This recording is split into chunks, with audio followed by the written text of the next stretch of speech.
Good day. I am Nicole Delmendo, and today I will be discussing the one of social issues in the world, and that is overpopulation. So, what is overpopulation?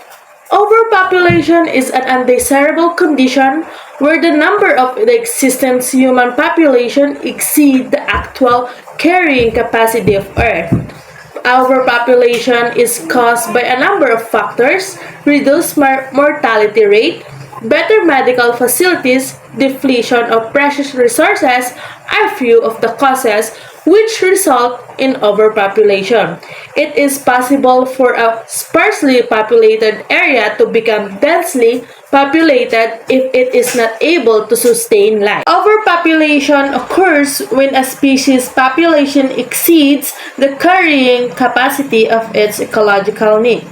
It can result from an increase in birth, fertility rate, a decline in the mortality rate, and increase in emigration, or an unsustainable biome and depletion of resources. It have a various causes of overpopulation. First, the decline in the death rate.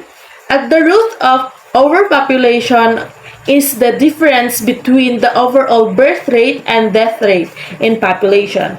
If the number of children born each year equals the number of adults that die, then the population will stabilize.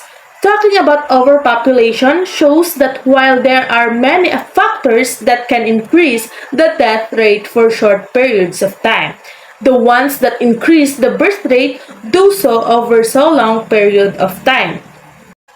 Second, agricultural advancement. Technological revolution and population explosion occurs at the same time. There have been three major technological revolutions. They are the tool-making revolution, the agricultural revolution, and the industrial revolution.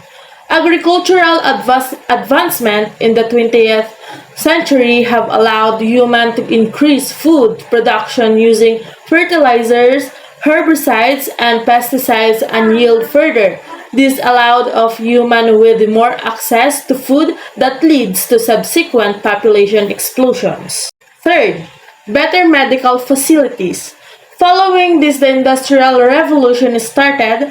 Technological advancement was perhaps the biggest reason why the balance has been permanently disturbed.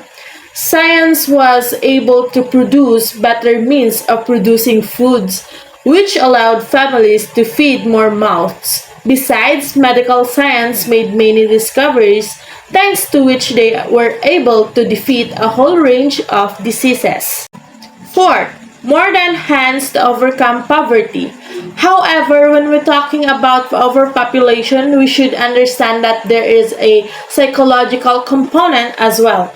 Poverty is considered as the leading cause of overpopulation. In the absence of educational resources, coupled with high death rates, which resulted in higher birth rates, that is why impoverished area is seeing large booms in population.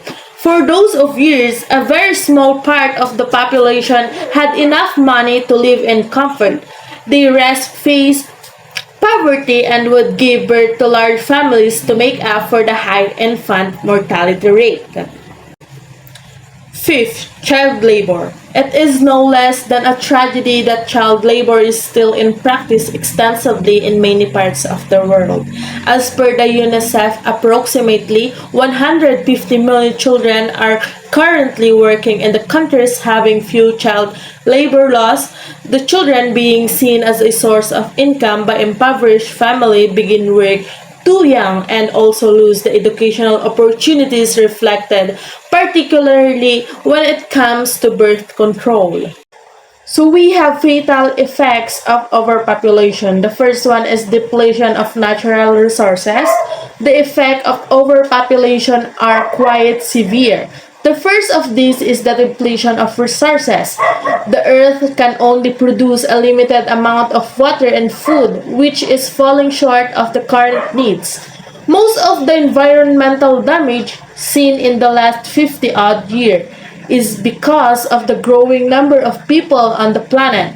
They include cutting down forests, hunting wildlife in a reckless manner, causing pollution and creating a host of problems. Second, degradation of environment. With the overuse of coal, oil, and natural gas, it has started producing some serious effect on our environment. Besides, the exponential rise in the number of vehicles and industries has badly affected the quality of air. The rise in the amount of CO2 emissions leads to global warming, melting of polar ice caps, changing climate patterns, rise in the sea level are a few of the consequences that we might have to face due to environmental pollution. Third, conflicts and wars over population. Overpopulation in the developing countries puts a major strain on the resources it should be utilizing of development. Conflicts over water are becoming a source of tension between countries, which could result in wars. It causes more diseases to spread and make them harder to control. Starvation is a huge issue that the world is facing, and the mortality rate of children is being fueled by it. Poverty is the biggest hallmark we see when we're talking about overpopulation. Fourth, rise in unemployment. When a country becomes overpopulated, it gives rise to unemployment as there are fewer jobs to support a large number of people. The rise in unemployment gives rise to crime, such as theft, as people want to feed their families and provide them basic amenities of life. Fifth, high cost of living. As the difference between demand and supply continues to expand due to overpopulation, it raises the prices of various essential commodities, including food, shelter, and healthcare. This means that people have to pay more to survive and feed their families. 6. Pandemics and epidemics.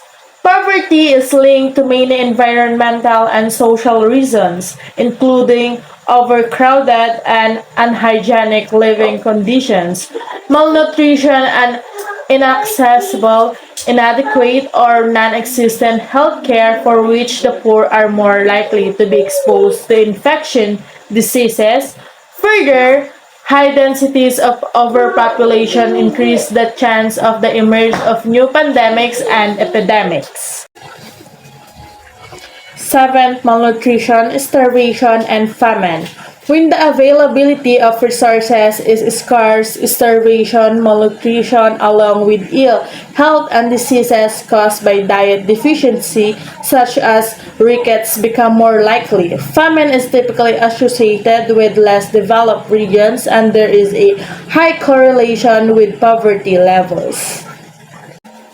So we have incredible solutions to overpopulation. So the first, better education. So one of the first measures is to implement policies reflecting social change. Educating the masses helps them understand the needs to have one or two children at the most. Similarly, education plays a vital role of understanding the latest technologies that are making huge waves in the world of computing. Families that are facing a hard life and choose of 4 or 5 children should be discouraged. Second, education for girl child. Currently, over 130 million young women and girls around the globe are not enrolled in school. The majority of these live in male-dominated societies, particularly in sub-Saharan Africa and South and West Asia, that does not give human equal right to education as men.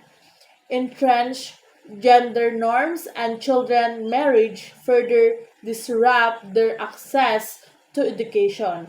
The girl who receives less education is more likely to have children early and vulnerable to exploitation. Moreover, impoverished families are less likely to enroll their female children in school. Third, making people aware of family planning. As the population of this world is growing at a rapid pace, raising awareness among people regarding family planning and letting them know about serious after effects of overpopulation can help curb population growth. One of the best ways is to let them know about various safe sex techniques and contraceptives methods available to avoid any unwanted pregnancy. Fourth, tax benefits or concessions. The government of various countries might have to come up with various policies related to tax exemption to curb overpopulation. One of them might be to waive a certain part of income tax or lowering rates of income tax for those married couples who have single or two children. As we humans are more inclined towards money, this may produce some positive results. So the last one is knowledge about sex education. Imparting sex education to young kids at the elementary level should be a must. Most parents feel shy in discussing such thing with their kids that results in their children going out and look out for such information on the internet of discuss it with their peers. Mostly the information is incomplete which is result in sexually active teenagers unaware of contraceptives and embarrassed to seek information about the same. It is therefore important for parents and teachers to shed their old inhibition of make their kids and students aware of solid sex education. That ends with my discussion. I hope you have learned and understand my report. Thank you for listening.